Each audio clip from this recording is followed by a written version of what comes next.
I'm Ruby Carr, and welcome to another special episode of Encore, where we take a look at some of the iHeartRadio team's favorite Canadian songs from the past. This week, we have the story of Sugar Jones' Days Like That. You know the songs. Just making people feel something. It's been a pleasure to work on this song with her. But do you know the history? It's a struggle making any kind of record. I don't always have the direction or concept. This is Encore, an in-depth look at the stories behind the music.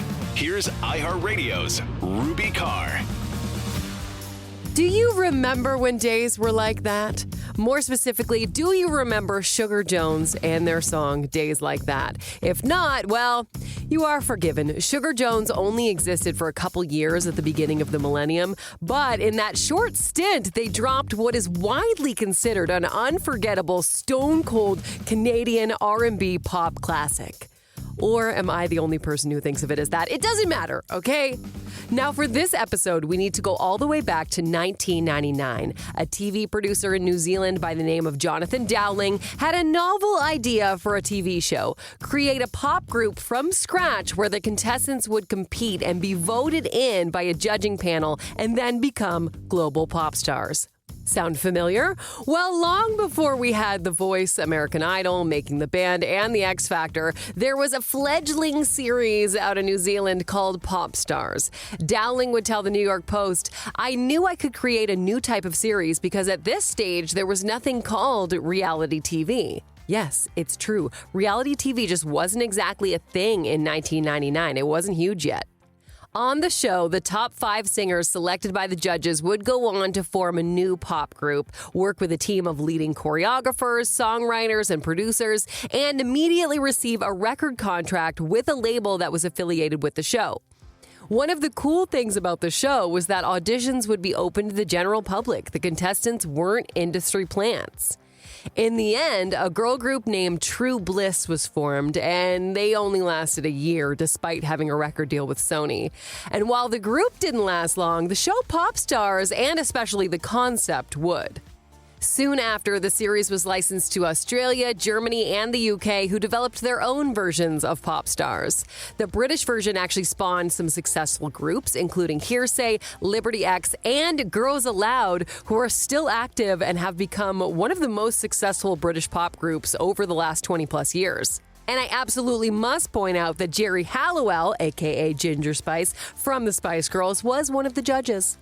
The U.S. also had its version, which gave the world a group called Eden's Crush, who you may have heard of, while they would tour with both NSYNC and Jessica Simpson and appeared on Sabrina the Teenage Witch. Eden's Crush only lasted 2 years before one of the members, Nicole Scherzinger, yes, her, moved on to the Pussycat Dolls. Now, thanks to television producer Michael Geddes, Canada was one of the 50 countries to launch a version of Pop Stars. Produced by Lone Eagle Entertainment, Universal Music, and Global TV, Pop Stars Canada began shooting in August of 2000. More than 4,000 women between the ages of 18 and 25 auditioned in Calgary, Vancouver, Toronto, and Montreal for the judges, including Geddes, radio host Billie Holiday, and then Senior Vice President of A&R at Universal Music Canada, Alan Reed, though a lot of them couldn't actually sing. The show itself premiered on Global TV on February 4th, 2001, and would become the highest-rated Canadian non-hockey program on TV. I also love that we have to specify non-hockey. It's so Canadian. Anyway, the 13-episode series was billed as a docu-soap by the media, but marketed as a primetime pop music documentary that chronicled the real-life selection, creation, and development of the girl group. In the end, the show was only filmed for about a month, but it definitely took a toll on everyone involved. Michael Geddes would tell the press, "We're telling a real-life story. There's a ton of emotion that we've documented, a ton of drama, and it's quite interesting watching women bare their souls and give it up as they have and get down to the wire." What started out with 4,000 contestants was quickly whittled down to 145, then reduced once again to 25 contestants who were then flown to Toronto. There, they were put through an intense boot camp to whip them into shape and give them a taste of the lifestyle. The girls were put up into a Swiss hotel where they all had to live together, all while the cameras were rolling. Another cut was made to reduce the number to 10, which was then cut down again once the judges had chosen their Fab Five. But that didn't happen without a hitch. In one drama-filled episode, one of the 5 chosen members was kicked out of the group and off the show after it was revealed that she pled guilty to stealing a handbag from another contestant and charging more than $2,300 to her Visa card. The episode in which it was revealed, as you can imagine, straight up brought the drama and the chaos. It was good TV, as they say. In the end, the 5 girls chosen were Julie Crochetier from Beaconsfield, Quebec, Morella Delaquila from St. Leonard, Quebec, Michael Watson from Winnipeg, Manitoba, Sahara McDonald from Vancouver, British Columbia, and Andrea Henry from Hamilton, Ontario, who was brought in as the final member. For Henry and Watson, the 2 black women in the group, it was a relief to see another person of color. Henry would later tell CBC, admitting, "We both wanted each other in the group because we knew it would affect the sound and the look. This is Canada. Why does it have to be just one black girl? Plus, we have different vocal styles and each of us contributed to the sound of the group in our own way." Even before the members had been chosen, this group of 5 had acted like a functioning girl group, as they would tell Much Music. It's kind of pretty natural between us. Yeah, we got along instantly. Even at the boot camp, we kind of had a vibe with each other, very positive, and we just connected right away. And as soon as we lived together, it was like, we're cool. We don't have any beefs with each other. I think it's probably even one of the reasons we got chosen, because we had this vibe together too. Yeah, and even at the boot camp, like, they didn't show this on the show, but they had asked everyone, if you were in a band, who would you ask to be with? And we all, like, named each other. It was really weird.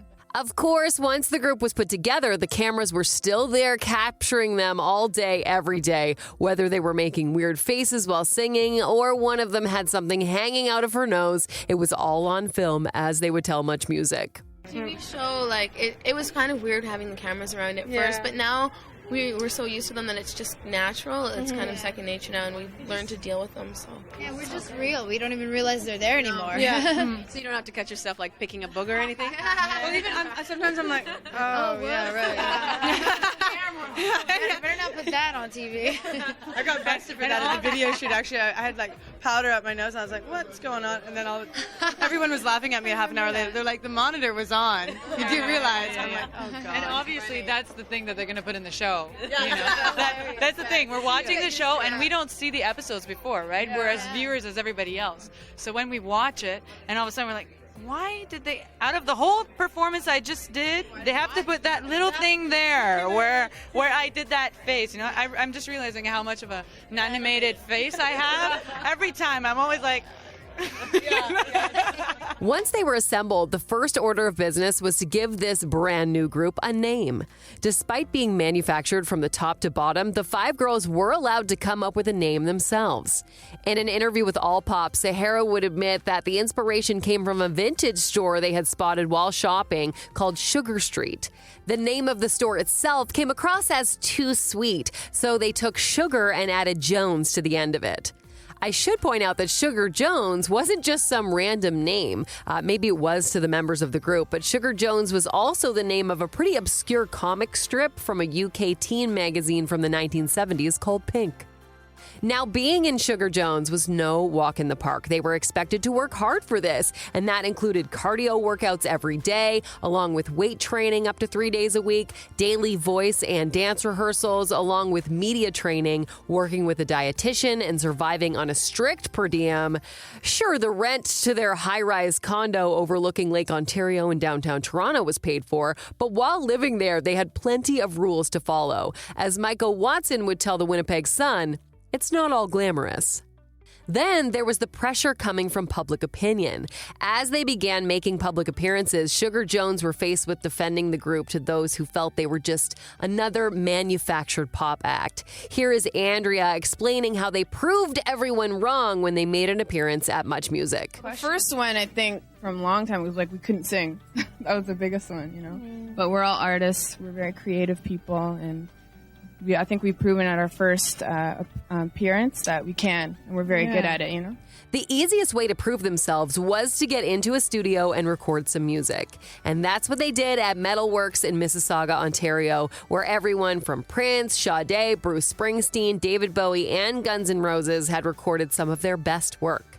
Little did the girls know, NSYNC were also recording their album Celebrity at Metalworks, leading to a chance encounter between Morella and JC. He told her maybe, just maybe, one day the two groups would hook up for a tour, but first they would need to make a record, which they did, called Days Like That. While viewers all assumed Sugar Jones would follow the format of becoming a manufactured pop group, hence the name Pop Stars, Days Like That surprised many with its heavy R&B influence. But the girls decided on the song when they were presented with a choice. They asked for it to be slowed down to fit more of the cool, sexy vibe they envisioned. Andrea Henry would tell the Ottawa Sun, "We all knew what the bass was going to be, but it's cool how together we deviated away from the pop." Now, there's a reason for the R&B influence, and it might come as a shock to some. It came as a shock to me. Days Like That was actually a cover. Yes, I couldn't believe it either. But few people in Canada knew that Days Like That had already been released as a single 2 years earlier in the UK by a girl group called Fierce. The song was written by Michelle Escoffrey, Carl K.G. Gordon, and Ali Tennant, songwriter and producer types for hire from the UK. The original version had even more of a British R&B twist than Sugar Jones, and for some strange reason, Days was spelled with a Z. I guess that was just how they did things in the late 90s. Honestly, I'm kind of surprised that Sugar Jones didn't have a Z at the end. You likely haven't heard of Fierce because they weren't that successful. They only released one album in 1999, which included 4 singles. The most successful of them all, yes, of course, Days Like That, which reached number 11 on the UK singles chart. But the song was obscure enough in Canada to put their own stamp on it. Here are members of Sugar Jones explaining to Much Music why they chose a cover. There's been rumors that it's from a UK girl group. Is this right? It was done before in the UK. Yeah, it has been done before, but it was never released in North America. Right. And so we thought we could add something different to it and show it in a new way. So we decided to do the song. And Noble helped you out, Noble Jones? Yeah, with the video, yeah. Days Like That got its debut on global television on April 1st, 2001 at 6 p.m., with the video following on April 15th, also on Global. Pop Stars ended up getting a 3-episode extension to show the girls recording their full-length album because there was a lot of hype. Days Like That reached number 1 in Canada and broke a Canadian record with the highest debut single by a debut artist in history. It would also become the 22nd most played song in Canada by year's end. This all happened not just because they were on TV, but because they made appearances just about everywhere across Canada. They had live performances and autograph signings at Zellers in Bramalea, the West Edmonton Mall, and the HMV at St. Laurent Centre in Ottawa, attended by thousands of screaming fans. I was actually at one of those meet and greets. They came to the Metro Centre in Halifax, which I'm sure is called something else now, and I remember waiting in line to meet them. I was so excited. They also appeared on Much Music's Electric Circus, though they sang what would be their next single, How Much Longer, which was also a bop. As with most of these industry-bred groups, the album, also titled Sugar Jones, would be rush-released to capitalize on the group's growing popularity. Released on June 26, 2001, Sugar Jones debuted at number 2 on the Canadian Albums Chart and would eventually go platinum. Things were happening fast for Sugar Jones, and they wouldn't need to wait long before their next big break, opening up for Destiny's Child on their Canadian tour. Here they are telling Much More Music about the moment where they learned they'd be performing with their idols. And you are opening for Destiny's Child. Yeah. How cool is that? Like, that's very cool. Very cool. I'm really excited, especially because out of all like the pop bands out there, like, we feel that it's probably more closer to the sound that we're going for. Yeah. Like, And R&B. They've come so far, and they're working really hard, and it shows. And they're women, and they're young, and they got so much talent, and we'd love to be on the same concert as them. It's ironic, too, because in an interview about 3 or 4 days before we found out, we were asked, if you could tour with anyone, who would you tour with? And we were like, Destiny's Child. 3 days later, 4 days later, they're like, you're opening for Destiny's Child. So how do you find that out, and what do you do? Like, I don't know what I would do. Well, it wouldn't happen. But I don't know. I was on. Julie and I were in a shoe store, and we're like, you're opening for Destiny's Child. Like, she turns around to me and she's like, we're opening for Destiny's Child. I'm like, ah! We hugged each other. And you're like, what do you do? Like when, where? You're like, no, later. Yeah. And remember when? No, not days were like that. But when I mentioned JC from NSYNC had bumped into Morella, well, when NSYNC were doing interviews for their album Celebrity, the Canadian press asked him about Sugar Jones. He said, I saw the video on TV and I was like, oh my God, I heard that song 1,000 times when I was here last time. It's pretty cool. It's on the mellow tip. It's an easy listen. And then when he was asked about potentially taking Sugar Jones out on tour with NSYNC, he said, Janet Jackson really gave us our big break in the States. She let us open up for her, and that was a big part of us getting out in front of the public, and we appreciated it. And now, whenever we see somebody up and coming, if you show us that you're hungry, you're definitely coming on our tour, but you definitely have to be hungry. Well, I guess Sugar Jones weren't hungry enough because that offer from NSYNC never transpired. And well, after those shows with Destiny's Child, things kind of cooled off for Sugar Jones. Even though 2002 started with news that they received their first Juno nomination for Best New Group, Sugar Jones were facing a bit of an existential crisis. They were down one member when Micah Watson decided to leave the group in order to join her then-husband, Canadian soul singer Remy Shand, as a member of his band. All of a sudden, Sugar Jones were now a four-piece. Their manager, Gary Francis, tried to fan the flames when he spoke to the media, wishing Mike go well, but also assuring fans that Sugar Jones were still together and also working with other artists on new music. He even teased that members were pursuing solo opportunities on the side, including acting roles, saying, I don't want to announce anything before it's time, but you can definitely expect to see the girls outside of Sugar Jones sooner than later. Yeah, it just it sounds like something that a manager would say before his group is about to break up, don't you think? But no, Sugar Jones carried on as a foursome for a Canadian tour in April 2002. A few months later, at the 2002 Much Music Video Music Awards, Morella would confirm that yes, Sugar Jones were still together and that yes, she was also working on solo material. Here she is talking to Much More Music. Well, we had an amazing experience. We had our own headlining tour last fall. Opened up for Destiny's Child. We had a platinum record. It's just been an incredible year for all of us. And we're still together. We'll be performing this summer, but I'm also working on a solo project, which I'm really excited about. Sadly, nothing materialized for Sugar Jones after this. The group reportedly entered a studio and began to work on some new songs, even with Remy Shand, Maiko's husband at the time. But the group fizzled out and announced they had disbanded in 2003.